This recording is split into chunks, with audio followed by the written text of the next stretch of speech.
Teresa was most passionate about justice for victims of sexual violence. I mean, that was her absolute passion. Then I want to tell all of you, I thank you so much for everything that you guys do. I've done a lot of work with the Guard through my career, and every time I do, I'm amazed at how far above and beyond you guys go with oftentimes very little resources. I'm grateful to you, thankful to you. She was at the top of the field in terms of her understanding of the crimes and the advocacy necessary to successfully prosecute those crimes. She was definitely a visionary in the realm of her field of work. I have seen big changes in how we train prosecutors and how we prosecute, and how we support victims, and how we protect victim rights.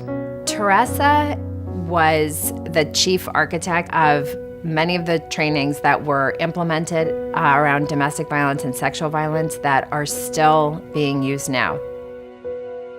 She really did change the conversation from what did a victim do in the situation to what did a perpetrator do.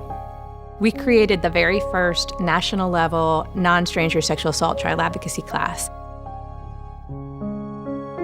It speaks to the kind of respect that she had in the field and the fact that she wasn't on the prosecution side or the defense side. She had expertise to offer, and people trusted and respected her knowledge and her analysis, and they allowed her to create resources for some of the most important members of the criminal justice system.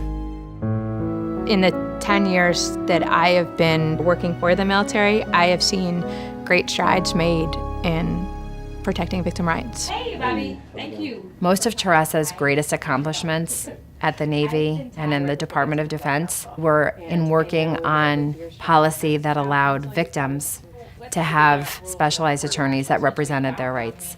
We spend weeks with our investigators and prosecutors training them about the impact of trauma and how to investigate and how to interview. We consult on cases, we assist with prosecutions. She was an amazing trial attorney, an amazing presenter. Teresa worked diligently while she was very ill. She had some home chemo treatments. She was on the phone with her boss, giving him the rundown of, okay, this is what I'm working on, and this is what we need to do next, and she just continued to do her work as usual. One of the most important legacies that she's leaving behind is this drive for realizing that the work isn't done. What more do we need to do so we can get to this place where justice is being achieved for everyone? She didn't let anything stop her. She wanted to continue to do everything that was important to her in her life, and she did that every day, to the end, every day.